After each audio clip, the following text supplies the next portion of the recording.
नमस्कार दोस्तों, education technology ज्ञान चैनल में आपका स्वागत है। आज आपको इस वीडियो में बताऊंगा एक राजस्थान सरकार की स्कीम जो हॉस्टलर विद्यार्थियों के लिए बहुत ही बढ़िया है। वीडियो का डिस्क्रिप्शन ज़रूर देखें, क्योंकि कोई भी समस्या रहती है तो उसको वहीं पे डाल देते हैं, वीडियो के अंदर बाद में हम नहीं डाल पाते। इसलिए डिस्क्रिप्शन के अंदर कुछ भी चीज़ यदि छूट जाती है वीडियो में बताते टाइम तो वो वहाँ पे हम डाल देते हैं। चलिए हम शुरुआत करते हैं आज की। तो सबसे पहले तो मैं आपको निर्देश देना चाहता हूँ कि आप कहीं हॉस्टल में रहें, कहीं मित्र सेंटर पे जाएं, कॉलेज जाएं, तो बिना मास्क के आपको नहीं जाना है। तो राजस्थान अम्बेडकर डीबीटी वाउचर योजना, इस योजना के माध्यम से प्रदेश के आरक्षित वर्ग SC, ST, ओबीसी वाला चाहे कोई भी हो, APL, BPL, उसे कोई मतलब नहीं है, MBC तथा EWS के जितने भी विद्यार्थी हैं, यानी सभी कैटेगरी इसके अंदर आ चुकी हैं लगभग। तो जितने भी विद्यार्थी हैं वो कॉलेजों में पढ़ाई कर रहे हैं, आरक्षित वर्ग के छात्रों को आवासीय सुविधा के लिए वाउचर उपलब्ध करवाया जाएगा, जिसके माध्यम से यदि छात्र संभागीय मुख्यालय पर आवास करता है तो 7,000 रुपये, और छात्र अन्य जिला मुख्यालय पर आवास करता है तो 5,000 रुपये प्रति माह की सहायता राशि जो है दी जाएगी। यानी जो मुख्यालय जो संभागीय हैं, संभाग स्तर के ऊपर यदि कोई रहता है तो उनको 7,000 और अन्य जो भी हैं उनको 5,000 रुपये मिलेगा। इस योजना के अंतर्गत 5,000 छात्रों को मेरिट के आधार पर 10 माह के लिए वाउचर उपलब्ध करवाया जाएगा। यानी 10 महीने तक आपको पेमेंट मिलेगा, और 5,000 ऐसे कैंडिडेट जो है सिलेक्ट किए जाएंगे जिनको ऐसे लगेगा सरकार को कि हाँ, इनको वाकई में आवास की ज़रूरत है। राजस्थान अम्बेडकर डीबीटी वाउचर योजना का लाभ केवल वे छात्र उठा पाएंगे जो शिक्षा प्राप्त करने के लिए अपने घर से दूर शहरी क्षेत्रों में रहता हो, यानी अपने घर को छोड़ करके और शहरी क्षेत्रों में गया हो जो शिक्षा प्राप्त करने के लिए, उन्हीं बच्चों को इस योजना का लाभ मिल पाएगा। राजस्थान अम्बेडकर डीबीटी वाउचर योजना का संचालन छात्रों को आवासीय सुविधा प्रदान करने के लिए किया गया है। इस योजना के माध्यम से छात्रों को 2,000 रुपये प्रति माह अधिकतम 10 माह के लिए प्रदान किए जाते हैं, यानी 2,000 रुपये मिलेंगे अधिकतम, और 10 महीने तक मिलेंगे, यानी 20,000 रुपये हो गया। तो चैनल को सब्सक्राइब कर दीजिए, लाइक कर दीजिए। सब्सक्राइबर यदि आप हो तो आपका बहुत बहुत धन्यवाद, अन्यथा आप चैनल को सब्सक्राइब जरूर करें। राजकीय महाविद्यालय के स्नातक या स्नातकोत्तर कक्षाओं में नियमित रूप से अध्ययनरत होना जरूरी है, यानी आपका एडमिशन जो है वो रेगुलर एडमिशन होना चाहिए, वो भी गवर्नमेंट कॉलेज में। यदि किसी अन्य प्राइवेट कॉलेज के अंदर आपका एडमिशन है तो इस योजना का फ़ायदा आप नहीं ले सकते। आवेदक के परिवार की वार्षिक आय SC, ST, MBC के जो कैंडिडेट हैं उनके 2.5 लाख से ज़्यादा नहीं होनी चाहिए, OBC वालों की 3 लाख से ज़्यादा नहीं होनी चाहिए, और EWS के उनकी 1 लाख से ज़्यादा आय नहीं होनी चाहिए।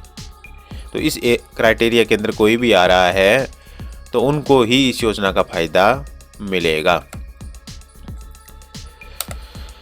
गत प्रतिशत में न्यूनतम 75% अंक हासिल करने वाले 5,000 छात्रों को इस योजना का लाभ दिया जाएगा, यानी 75% जिसके नंबर हैं उनको ही इस योजना का फ़ायदा मिलेगा। कहने का अर्थ जो बच्चे अच्छी पढ़ाई कर रहे हैं, बढ़िया तरीके से पढ़ रहे हैं, उनको ही इस योजना का फ़ायदा जो है मिलने वाला है। छात्र के अभिभावक या माता पिता के पास उस शहर या स्थान पर स्वयं का मकान उपलब्ध है जहां पर वह अध्ययनरत है, तो उस छात्र को इस योजना का लाभ नहीं दिया जाएगा। कहने का अर्थ है कि आप जहां पे रह रहे हैं और कॉलेज वहीं पर है तो इस योजना का फ़ायदा नहीं मिलेगा, क्योंकि आपका घर वहां पर है तो आप वहां आराम से रह सकते हो। ये योजना उन बच्चों के लिए है जो अपने घर से दूर हैं और उनके लिए रहने की कोई व्यवस्था नहीं है, गरीब हैं, तो उनके लिए इस योजना का फ़ायदा दिया जाएगा। तो अभी इसके अंदर सबसे बड़ी दिक्कत ये है कि जैसे एग्जांपल दे देता हूँ मैं, कि जैसे मान लो कोई जो बच्चा जयपुर का है और वो जयपुर में ही कॉलेज है तो उसको इस योजना का फ़ायदा नहीं मिलेगा। कोई बच्चा जयपुर का है या कोई ग्रामीण क्षेत्र का है और वो कहीं उदयपुर कोटा में पढ़ रहा है, तो उसको इस योजना का फ़ायदा मिल सकता है।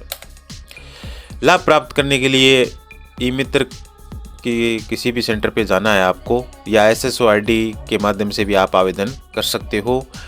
तो ई मित्र पे जाके उनको बोलना है कि DBT वाउचर योजना का लाभ लेना है, तो उसका फॉर्म जो है हमें भरना है। वहाँ से ये फॉर्म आप ऑनलाइन भर सकते हो। आवेदक राजस्थान का स्थायी निवासी होना चाहिए। यानी क्या क्या पात्रता क्या क्या है, तो राजस्थान का स्थायी निवासी होना चाहिए। आवेदक स्नातक या स्नातकोत्तर कक्षा में नियमित रूप से अध्ययनरत होना चाहिए, यानी MA BA जो भी कर रहा है तो उसमें रेगुलर एडमिशन होना जरूरी है, कॉलेज में डेली प्रेजेंट हो रहा हो। सरकार की ओर से संचालित छात्रावासों में रहने वाले छात्र इस योजना का पात्र नहीं होगा। कहने का अर्थ है, सरकार के द्वारा जो संचालित छात्रावास हैं पहले से, वो इस योजना का फ़ायदा नहीं ले सकते, क्योंकि उनको सरकार ने पहले ही सरकारी अपने छात्रावास के अंदर सुविधा दे रखी है। गत प्रतिशत न्यूनतम 75% अंक हासिल करने वाले 5000 छात्रों को इस योजना का लाभ दिया जाएगा। केवल आरक्षित वर्ग के कॉलेजों में पढ़ाई कर रहे आरक्षित वर्ग के छात्र ही इस योजना का लाभ प्राप्त कर सकेंगे। इसके लिए डॉक्यूमेंट क्या क्या चाहिए? आधार कार्ड, मूल निवास प्रमाण पत्र, जाति प्रमाण पत्र, आयु प्रमाण पत्र। आयु प्रमाण पत्र में आप अपनी 10वीं की मार्कशीट लगा देना। राशन कार्ड, आय प्रमाण पत्र। आय प्रमाण पत्र जो है 6 महीने से अधिक पुराना नहीं होना चाहिए। बैंक खाते का विवरण। बैंक खाते में विवरण में आप बता देता हूं कि बैंक पासबुक की फ़ोटोकॉपी लगेगी, जिसमें यदि SBBJ का अकाउंट है तो आप बैंक में जा कर के अपनी पासबुक दूसरी ले लें, वहाँ SBI की आपको मिल जाएगी और लेटेस्ट डाटा उसके अंदर आपको प्रिंट हो जाएगा। मोबाइल नंबर होना चाहिए, पासपोर्ट साइज़ की फ़ोटोग्राफ होनी चाहिए। ये सारे डॉक्यूमेंट इसमें लगेंगे। इसमें बच्चों की दिक्कत ये आती है कि मूल निवास प्रमाण पत्र, किसी ने कमेंट किया था कि कितनी वैल्यू होती है उसकी, या कितनी वैलिडिटी होती है। तो मूल निवास की बता देता हूँ मैं। मूल निवास की वैलिडिटी होती है 10 साल। 10 साल से यदि पुराना मूल निवास है तो वो इसके अंदर नहीं चलेगा, वो आप दूसरा बना लें। और यदि ई मित्र वाला नहीं है तो भी आप का जो पुराना है वो चल सकता है, लेकिन 10 साल से जो है वो पुराना नहीं होना चाहिए। लेकिन मेरा निर्देश यही है कि आप उसको डिजिटल बनवा लें, क्योंकि जाति बनवाओगे तो उसके साथ मूल निवास भी बनवा लेना, कोई 100 रुपये का खर्चा आएगा, तो उसमें आप आराम से वो डॉक्यूमेंट जो है तैयार करवा सकते हो। जाति प्रमाण पत्र जो है SC ST वालों का तो लाइफ टाइम रहता है, लेकिन इसमें भी ये मैं बता देता हूँ कि आप जो हैं अपना नया जाति प्रमाण पत्र बना रहे हो तो वो डिजिटल बनवा लें ई मित्र के ऊपर, ताकि आपको भविष्य में कोई भी भर्तियों में भी परेशानी नहीं होगी। क्योंकि बहुत जगह क्या होता है कि भर्तियों के अंदर ये बोल देते हैं कि हाँ लेटेस्ट डिजिटल वाला कहाँ है, हाथ वाला जो मैनुअल है वो कई जगह दिक्कत आती है, बच्चों के कमेंट आते हैं कई बार। तो उस कंडीशन के अंदर क्या है, आप नया ही बनवा लें, कोई ज़्यादा फ़र्क नहीं पड़ेगा इसमें। जाति और मूल निवास में 100-200 रुपये का खर्चा है, वो आप वहाँ से तैयार करवा लें। और आपका आय प्रमाण पत्र जो है वो 6 महीने से पुराना नहीं होना चाहिए, बाकी सारा आपके पास है। अब विशेष बात जो है, मैं अपनी तरफ से एक्सपीरियंस के आधार पर ये कहता हूँ कि बहुत सारे बच्चे जो हैं परेशान होते हैं। उनके पीछे कारण क्या है मैं बता देता हूँ कि आपका आधार कार्ड, 10वीं की मार्कशीट, बैंक खाता विवरण और जन आधार का डाटा, SSOID के अंदर जो भी डाटा है वो, ईमेल ID के अंदर जो भी आपने अपडेटिंग करके अपने डाटा के नाम की वो, पैन कार्ड और राशन कार्ड, इन सभी के अंदर एक ही नाम होना चाहिए आपका, एक ही नाम होना चाहिए, एक ही आपकी डेट ऑफ बर्थ होनी चाहिए। जैसे कि आपकी 10वीं की मार्कशीट में आपका नाम है राजेश कुमार, ठीक है, आपने राशन कार्ड में लिखा दिया राजेश और आधार कार्ड में लिखा दिया राजेश कुमार, स्पेस नहीं दिया बीच में। तो इस प्रकार से मतलब अलग अलग वो नाम है। जन आधार कार्ड में कुछ और लिखा दिया, आपके पिता का नाम में जो है वो आपके पिता की मार्कशीट के अंदर जैसा है, या फिर अभी तक जो आपकी TC के अंदर चल रहा है उसको ध्यान में रखना है। तो कहने का अर्थ जो नाम आपकी माँ का है, जो नाम आपके पिता का है, उनकी मार्कशीट में जैसा डाटा है लेटेस्ट, आप आगे के लिए हमेशा ध्यान रखें वही बच्चों के नाम के आगे लगवाना है। क्योंकि ये अभी निर्देश आ रहे हैं, अभी राशन कार्ड के भी निर्देश आए हैं कि ये एक डाटा नहीं है तो उनको राशन कार्ड नहीं मिलेगा, या वो उनमें सीडिंग में भी दिक्कत आ रही है।